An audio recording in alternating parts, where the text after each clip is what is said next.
Eu vejo que nós estamos num congresso de ciência jurídica, que tem por tema a Constituição de 1988, que para a maior parte do público que está aqui foi a única que conheceram propriamente.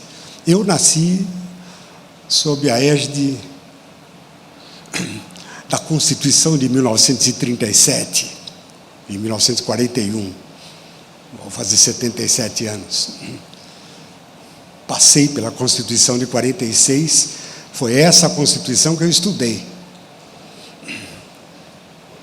Ao final do meu curso, em 1964, eu tive a angústia de começar uma vida profissional sem Constituição.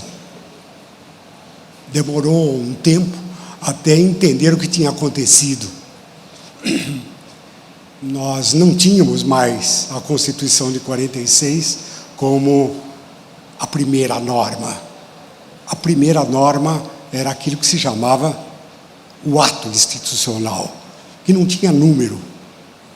Depois se transformou-se no ato número 1, e daí vieram os outros.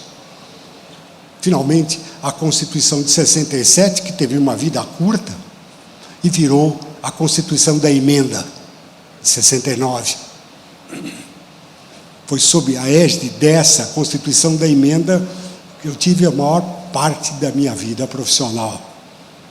Complicada, uma Constituição emendada de formas muito sutis. Eu me lembro que na Constituição da Emenda de 69 havia artigos sem número, enxertados na Constituição. Era complicado a gente perceber que ali houvesse aquilo que a gente chama uma unidade, um dos instrumentos fundamentais para quem estuda direito. A ideia de que o direito é constituído por uma unidade e que essa unidade é uma unidade constitucional, é algo fundamental para nós entendermos essa enorme complexidade de normas que nós vivemos no nosso dia a dia. A todo momento a gente vê normas surgindo, normas sendo criadas, gente obedecendo, gente desobedecendo, nos mínimos detalhes da nossa vida. Quando eu entro num coletivo, num ônibus, eu realizo sem saber um contrato que é executado imediatamente porque eu sou levado de um ponto ao outro. Se não acontecer nada, a gente nem percebe que aquilo foi um contrato. Mas se alguém tentar me tirar dali de dentro, ou se eu não quiser pagar, o contrato aparece. De repente a norma está lá. Essa pequena norma que tem uma duração de uma viagem de um ponto ao outro, faz parte dessa enorme complexidade que nós chamamos de direito brasileiro. E ele tem uma unidade graças à Constituição. É um pouco disso que eu gostaria de abordar nessa nossa conversa. Como é que a gente vê a unidade da Constituição? Há 30 anos atrás, quando a Constituição surgiu, nós lidávamos com a unidade da Constituição a partir de uma palavrinha de conteúdo extremamente abstrato, chamada validade. O que é o direito em toda a sua complexidade? O direito não é, ele vale. Essa expressão parece um pouco estranha. O direito não é, ele vale. Se nós quisermos apanhar o direito, como pegar essa garrafa, nós não vamos jamais consegui-lo. Nós temos atos, condutas, comportamentos. E quando a gente olha no direito como um objeto examinável, nós percebemos que ele vale. Validade é um termo fundamental, e é um tema fundamental para nós até entendermos a grande unidade do direito. E a partir dessa grande unidade do direito, o tema da Constituição. A Constituição, nessa tradição de muitos anos, há 30 anos atrás, pelo menos, ela era o centro dessa validade. E qualquer um de nós sabe muito bem que, a partir dessa noção, nós éramos capazes de dizer, a cada momento, em diante de qualquer outra norma que aspirasse validade, e por conta dessa norma que aspirasse validade, qualquer conduta, comportamento que se dissesse obrigatório, ou não obrigatório, ou permitido, nós, graças à Constituição, éramos capazes de olhar para cada um deles, juntá-los e dizer o que valia e o que não valia. A Constituição é a base daquilo que nós chamamos de controle do direito inteiro. E por isso, na base desse controle, existe a dicotomia válido-não válido, que em termos de direito constitucional nós chamamos de constitucional ou inconstitucional. Essa é a grande dicotomia que nos permite colocar para dentro o que é constitucional e tirar o que não é constitucional.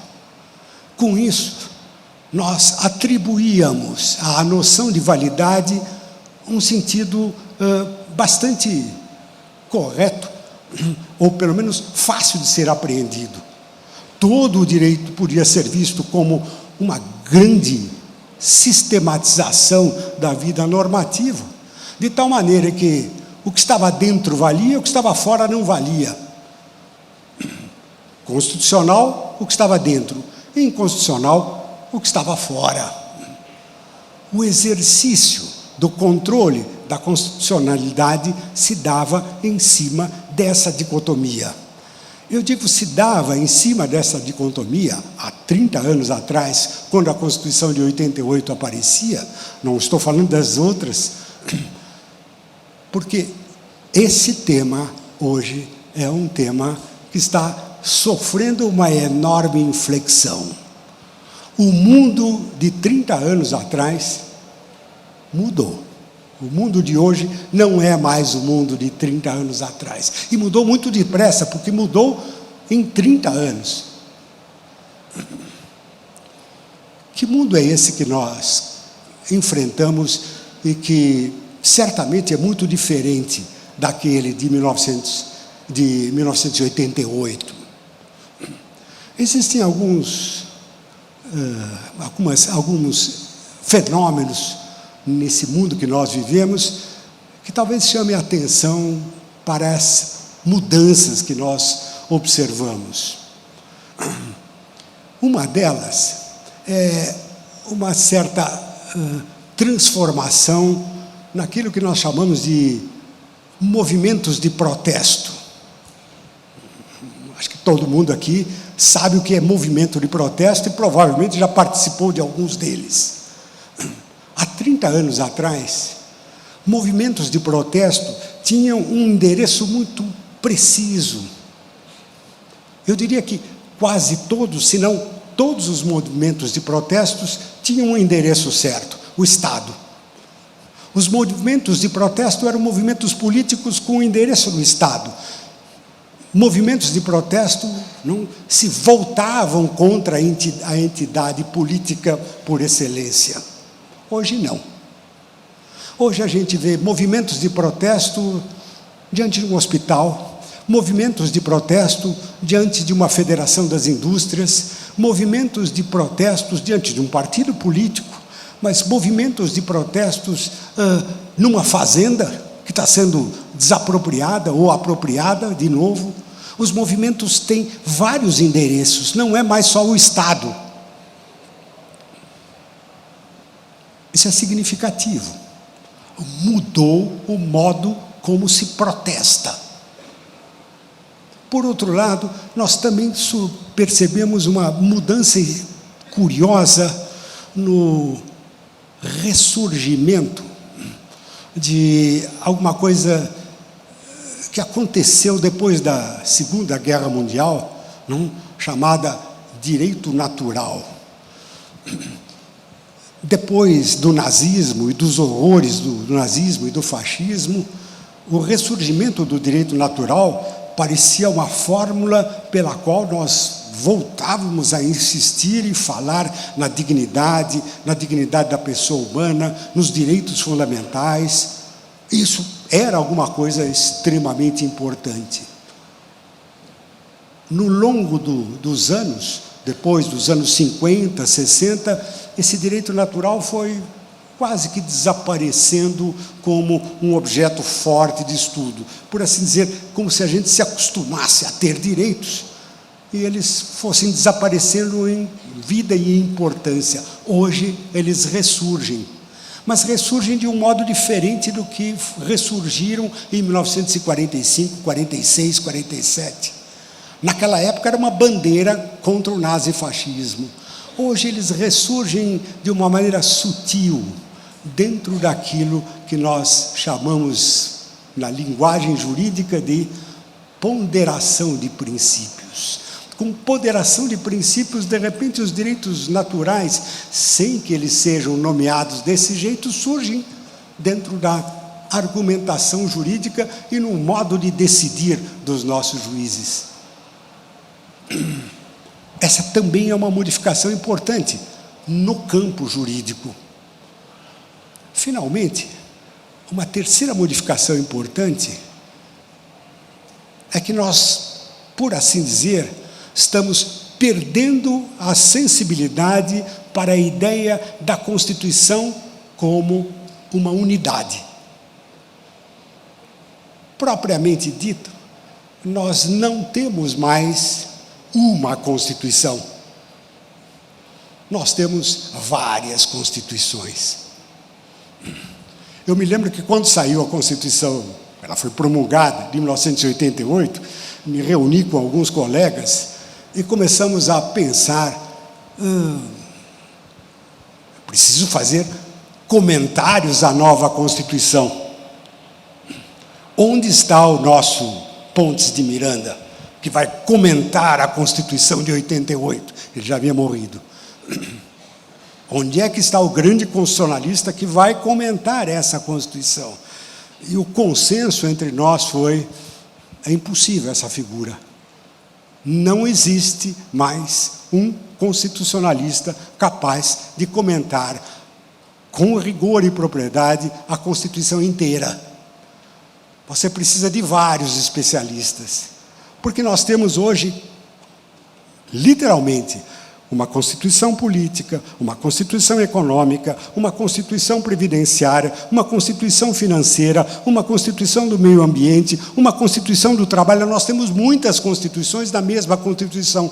Um só especialista de direito constitucional não consegue falar com propriedade de todas elas. Essa multiplicidade das Constituições é um dado forte da vida constitucional que nós vivemos. E o tema da unidade do direito, com base na Constituição, é muito mais complexo, muito mais complicado de ser levado à frente por conta desse fenômeno. O que é que esse fenômeno pode ter a ver com os outros fenômenos? Essa é uma boa interrogação. O que é que isso tem a ver com protestos que não têm mais por endereço o Estado, mas várias instituições da vida social? Provavelmente essa multiplicidade das constituições. Eu não tenho mais só a Constituição como base política, mas ela é base de muita coisa, mas de forma quase autônoma. E isso explica também por que, para lidar com isso, de repente nós nos vemos de braços com esse negócio que se chama ponderação de princípios. Eu não consigo mais lidar inteiramente com o tema da unidade a partir de expressões simples, o que transforma a dicotomia constitucional ou inconstitucional em algo que não é mais factível nessa forma dicotômica, nessa forma de ou um ou outro. Isso tem um curioso reflexo no plano da ciência do direito. E para esse reflexo eu gostaria de lhes chamar a atenção.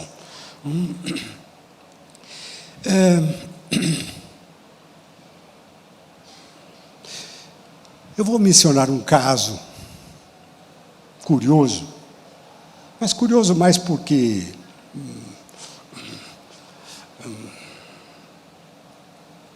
tem um reflexo nesse momento da vida constitucional brasileira,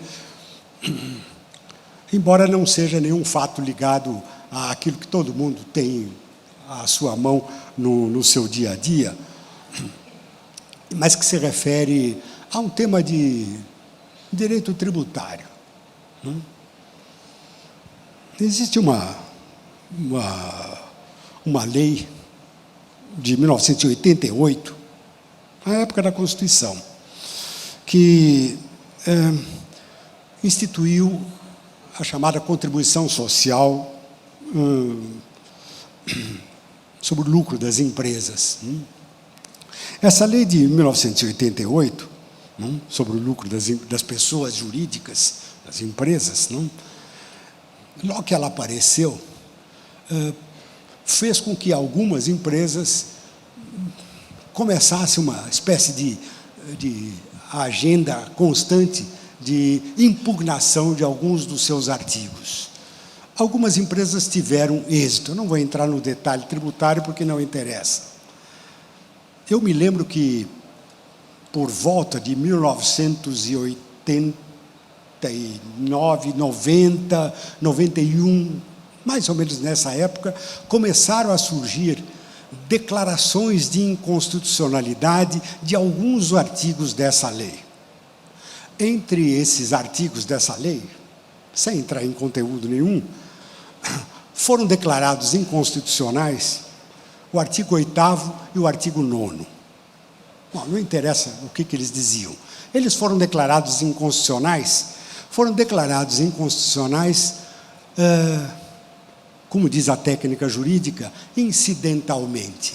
Chegaram até o Supremo Tribunal Federal, na forma de ações movidas por alguma e outra empresa, particularmente, e foram declarados inconstitucionais nessa condição. Ou seja, uma inconstitucionalidade que valia para aquelas empresas que moveram a ação de inconstitucionalidade. O chamado controle difuso da Constituição, que qualquer juiz pode declarar. Nessa condição, o artigo 8º e o artigo 9º, declarados inconstitucionais, fizeram aquilo que na técnica jurídica nós chamamos de coisa julgada. Ninguém mexe mais. Coisa julgada não se mexe. Recordo-me que algumas dessas empresas, a partir daí, sossegaram. Os 2 artigos não se aplicavam, e isso teve lá os seus efeitos. 10 anos depois, ou quase 10 anos depois, o Supremo Tribunal Federal se reúne e, numa decisão do plenário, no chamado controle concentrado da constitucionalidade, volta a examinar a constitucionalidade desses 2 artigos, o 8º e o 9º. E, ao examinar a constitucionalidade dos 2 artigos, provoca uma reviravolta na situação. O relator desse processo, o ministro Pertence, examinando os 2 artigos, diz o seguinte: o artigo 8º, o artigo 8º já foi declarado inconstitucional pela Corte. É verdade que foi declarado inconstitucional num controle incidental para aquelas partes, mas, como a Constituição brasileira prevê que o Senado Federal pode, por uma resolução, declarar a suspensão da eficácia desse artigo, e o Senado Federal tinha feito isso, esse artigo 8º não vale mais, não só para aquelas partes, mas para todo mundo. Ótimo. Então ele disse, esse artigo 8º está fora. O artigo 9º também foi declarado inconstitucional, mas não houve nenhuma resolução do Senado. Então, esse nós precisamos examinar. E eu vou declarar inconstitucional esse artigo 9º nesta sessão. E assim eu fiz. Então, nós tínhamos uma situação sui generis. Os 2 artigos eram declarados, naquela sessão, inconstitucionais, mas de forma diferente.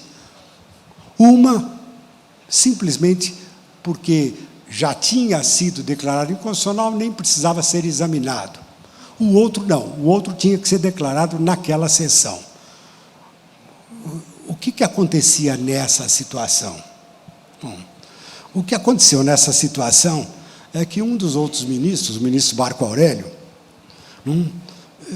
levantou um problema complicado naquele momento, dizendo o seguinte, eu estou vendo aqui um problema de eficácia. Se nós aceitarmos que um dos artigos,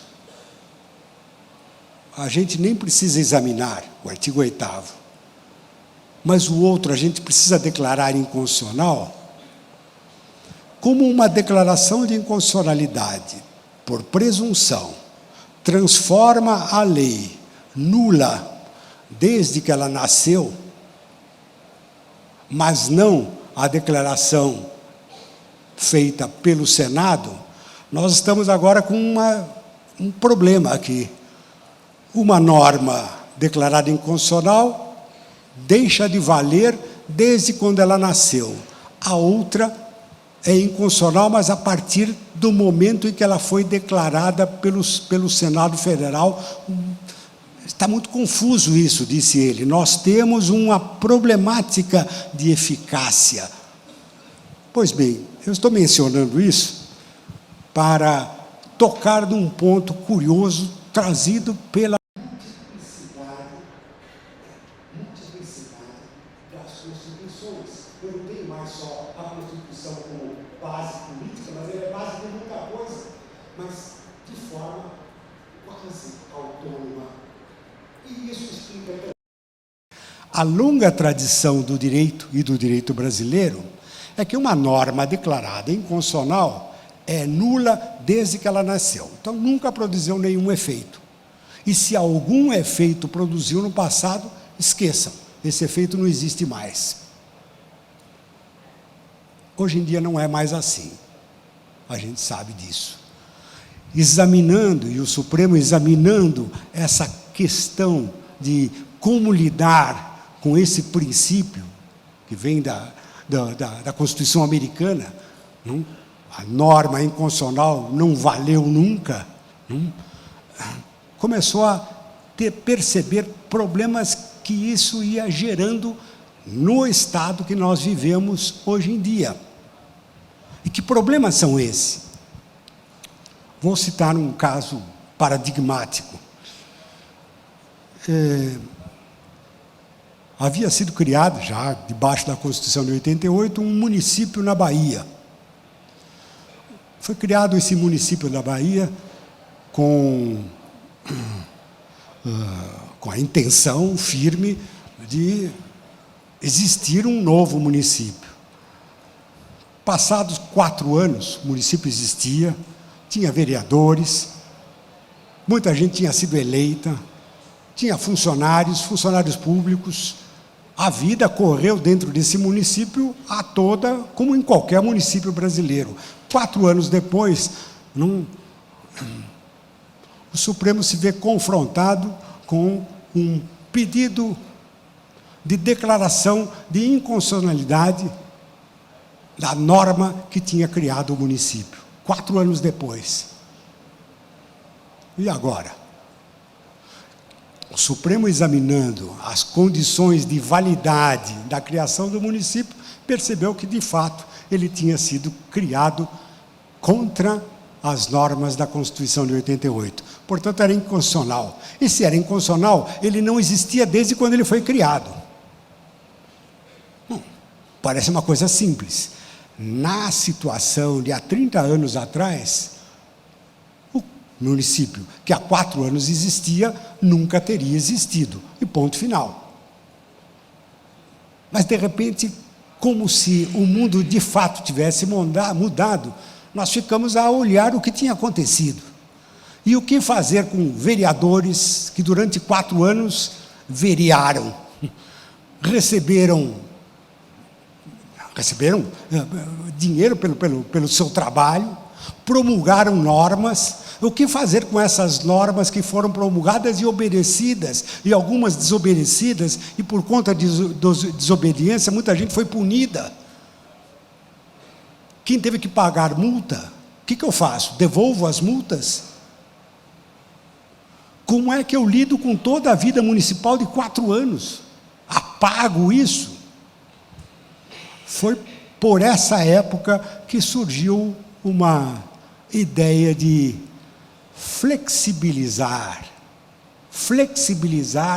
essa noçãozinha de validade e invalidade. Como fazer? Foi nesse momento que surgiu essa expressão nova no direito brasileiro, chamada modulação da constitucionalidade. A modulação é um instrumento novo no direito brasileiro e que tentava lidar com esse fenômeno, que no passado não seria problema. Ou é válido, ou é inválido. Ou é constitucional, ou é inconstitucional. Se é inconstitucional, não vale. Se não vale, não produziu nenhum efeito desde que nasceu. Mas produziu efeitos, dane-se. Não produziu, não existe. Confrontado o Supremo com essa situação, surgiu essa expressão: vamos flexibilizar mediante esse instrumento chamado modulação. E o que é que faz o instrumento da modulação? Bom, a norma que criou o município é inconstitucional. De acordo com o instrumento antigo da validade, essa norma é tirada do sistema, como quem tira essa garrafa da caixa. Ela não está mais lá dentro. Mas, porque muito tempo passou e tanta coisa aconteceu e uma confusão social vai aparecer se eu tirar a garrafa de dentro da caixa, eu ponho a garrafa de novo dentro da caixa. Ou seja, a norma é inconstitucional, não vale. Mas, por efeito da modulação, ela volta para dentro da caixa e vale até hoje. Tudo aquilo que aconteceu durante aqueles 4 anos ficou valendo. Nessa hora, o que a gente percebe? Que a noção de validade, instrumento da ciência jurídica, fundamental para eu lidar com as situações de identificação, se eu tenho ou não tenho direito, direitos valem, começou a ter uma flexibilização que, por assim dizer, mudou o próprio sentido da palavra validade. O que quer dizer validade? Validade significa que a norma está conforme a Constituição e, portanto, está dentro do sistema. E invalidade, a norma está fora do sistema, portanto, está fora da caixa. Mas nessa situação, por assim dizer, a noção de validade não funciona, porque a norma declarada inconstitucional está dentro e está fora, ao mesmo tempo. E se ela está dentro e fora ao mesmo tempo, eu crio um paradoxo. Afinal, vale ou não vale? É constitucional ou inconstitucional? Como é que eu lido com isso? A noção de modulação, que, por assim dizer, permite com que a norma esteja dentro e esteja fora ao mesmo tempo, pelo menos obriga a gente a pensar que a noção de validade mudou. E mudou em que termos? O que quer dizer validade nessa situação? Não pode ser ou está dentro ou está fora, porque isso é um paradoxo. Ou está dentro ou está fora. sutilmente, com esse instrumento da modulação, a gente muda a noção de validade. E a validade, que significava estar dentro do sistema ou estar fora do sistema, começa a ser sutilmente significada como a norma existe. Eu crio uma abstração maior. A norma existe. E dizendo que a norma existe, eu simplesmente afirmo o seguinte: ela foi posta. E se ela foi posta, de alguma forma ela obriga. Ou seja, eu introduzo dentro do instrumental jurídico uma expressão que me antes permitia uma dicotomia, ou é ou não é, para uma situação em que eu tenho é ou não é, ou também pode ser uma terceira coisa. Ou seja, que uma norma vale significa que ela existe, e que ela existe significa ela pode estar dentro do sistema, ela pode estar fora do sistema, a garrafa está dentro da caixa, ou a garrafa está fora da caixa, ou a garrafa pode ser tomada, independentemente se está dentro ou está fora. Eu estou usando essa metáfora para tentar explicar esse grau de abstração da noção de validade que a ideia de modulação trouxe para a compreensão da Constituição. Com isso, eu crio uma situação complicada, às vezes, de lidar-se com ela. Uma consequência curiosa disso: a dicotomia validade e invalidade sempre produziu a segunda dicotomia: ou é constitucional ou é inconstitucional. Hoje em dia já não é mais assim. Eu não tenho mais constitucional ou inconstitucional. Nós temos ou é constitucional, ou é inconstitucional, ou simplesmente obriga, impera. Ou seja, nós trabalhamos com uma tricotomia e não mais com uma dicotomia. Só que isso, imagine, provoca para esse instrumento tradicional do constitucionalismo europeu, sul-americano, americano e brasileiro, não? Esse instrumento da unidade do direito a partir da Constituição traz para essa unidade um problema sério. Como é que eu lido com essa unidade? Parece que a gente perde o controle da unidade, porque começa a ficar difícil em cada situação você dizer, afinal, o que pode, o que não pode, o que é constitucional, o que é inconstitucional. Eu não tenho mais essas dicotomias, eu tenho tricotomias. Vou lhes dar um exemplo de vida recente. Aconteceu ainda na década, já nos anos 2000. Não? A Constituição brasileira diz com todas as letras, vocês acho que sabem disso, não? Que o casamento, não? O casamento, ele se dá entre um homem e uma mulher.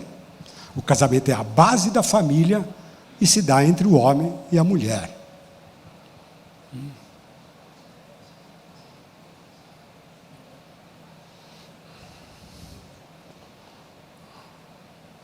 Como constitucionalizar um casamento que não é entre um homem e uma mulher, mas é entre uma mulher e uma mulher, ou entre um homem e um homem?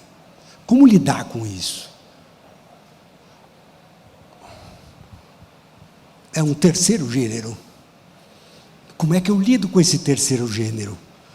A letra da Constituição diz isso: homem e mulher, não existe a terceira expressão.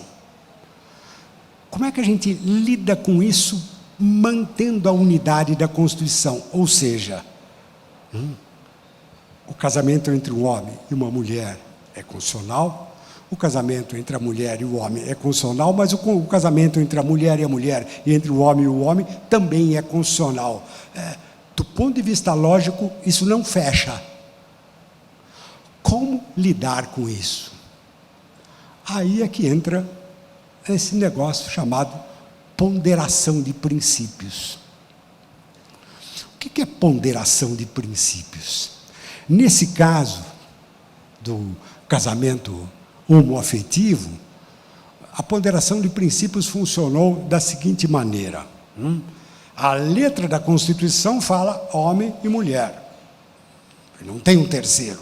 Mas, se nós subirmos de nível e pensarmos que a todos é conferida a condição de seres humanos dignos, isto é, que a dignidade da pessoa humana é um princípio que pode ser dito atravessa toda a Constituição, será possível reconstruir a dicotomia homem e mulher de um outro jeito, dizendo que, mesmo não sendo ou homem ou mulher, na união, nós temos que garantir a dignidade daqueles que se relacionam e que formam uma família.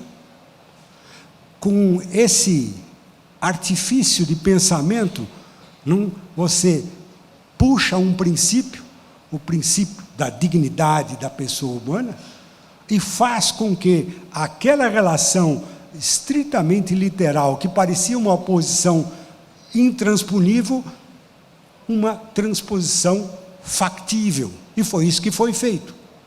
Apesar de estar escrito homem e mulher, você começou a admitir homem com homem, mulher com mulher. Uma forma perfeitamente admissível. O que é a ponderação de princípios? Significa, nesse exemplo, você tomar diante das regras, ou diante de uma regra, você tomar um princípio e reler aquela regra a partir do princípio. Ponderação de princípios, nesse sentido, parece ser você tomar situações, escolher princípios que parecem brigar entre si, de um lado a literalidade e o princípio de que a Constituição tem que ser lida de acordo com aquilo que ela prescreve, de outro lado a justiça ou a injustiça das situações, escolher um terceiro princípio, ponderar as situações e tomar uma decisão. Aparentemente é isso. Eu não sei se a gente se dá conta de onde é que veio a palavra ponderação em português. Não? Ponderação vem de uma palavra latina, do latim, pondus. Pondus era aquela pedra que você colocava num prato, nessa forma, e que do outro lado permitia, com um outro prato, você pesar alguma coisa. É a balança do feirante. É aquilo que permite você dizer, quero 500 gramas. Você colocava alguma coisa ali e 500 gramas era esse peso que dava esse lado. Quando equilibrasse, chegou a 500 gramas. Esse peso desse lado, essa pedra desse lado, os latinos chamavam de pondus. A balança pondus não era uma balança de 2 pratos, como a balança da justiça que a gente vê. A balança pondus era a balança de um prato só e de uma pedra do outro. E daí veio ponderação. Pondus é uma palavra importante. Em português ela se perdeu, ficou em ponderação. Mas em inglês ela existe até hoje. Pound. Pound vem do latim pondus. E por isso que a gente traduz por libra, que quer dizer balança. Ponderação, portanto, a bem da verdade, é uma fórmula muito sutil, é um truque da inteligência humana. Não é propriamente colocar um princípio aqui, outro princípio aqui, e tentar equilibrá-los. Isso é impossível de ser feito. Não existe equilíbrio de princípios. Não dá para compará-los. Justiça ou segurança? Impossível fazer isso. Ponderação significa descobrir o julgador, o seu peso, e a partir desse peso, do seu pound, do seu pondus, determinar a direção a seguir na interpretação de uma regra. Só que isso tem uma consequência muito sutil quando a gente percebe o que acontece no nosso mundo de hoje. A ponderação de princípios, como ela depende do pondus que cada um vai escolher para dar o sentido à regra que está sendo interpretada, nós temos, na realidade, muitos pondus e muitas ponderações, e às vezes divergentes. O que cria uma enorme sensação de insegurança que nós estamos vivendo hoje. Parece que às vezes o Supremo decide de um jeito e amanhã decide de um outro completamente diferente. Como é possível isso? O pondus escolhido realmente é diferente. E através do pondus, ou da ponderação, eu não consigo trabalhar como antigamente, como uma unidade única. Eu tenho várias unidades. Ou seja, as decisões, a partir de um pondus, tem uma interação. Dessa eu tiro outra, e outra, e outra, e outra. Me lembro que quando saiu a decisão sobre a união homoafetiva, surgiram vários outros problemas. A partir da homoafetividade garantida, eu podia ter filhos? Como fazer com isso? Constituir a família? Os problemas foram aparecendo em série, e a partir daquele pondus inicial, você teve uma série. Mas essa série, se a gente olhar a Constituição como um todo, ela se insere numa forma, a linguagem é muito estranha, heteróclita, isto é, não dá para ter um sistema a mais. E com isso, nós vivemos essa sensação que hoje qualquer um percebe, quando liga a televisão e vê a TV Justiça, dessa impressão de várias posições que brigam. Os ministros brigam. Ponderação não dá unidade. O que nos leva a pensar seriamente se a velha noção de que o direito, para ser apreendido, deveria constituir um grande sistema. O sistema foi para o espaço. Essa é a sensação que a gente tem. E o que fazer? Como lidar com isso? Viver essa sensação de incerteza e insegurança? Quando foi promulgado o Código Civil de 2002, o atual, perguntaram ao coordenador, professor Miguel Reale, o seguinte: professor, o novo código trouxe um instituto, para dentro do código, um instituto novo, que está deixando todo mundo muito preocupado. As chamadas cláusulas gerais, boa-fé, por exemplo, boa-fé objetiva. Essas cláusulas gerais, elas são muito abertas. O que é boa-fé, boa-fé objetiva? Como dizer que esse contrato não vale, apesar de ter sido feito exatamente como diz o código, porque ofendeu a boa-fé objetiva? Que diabos é isso? Aí o professor Reale disse: bom, é por isso que as questões serão levadas ao Poder Judiciário.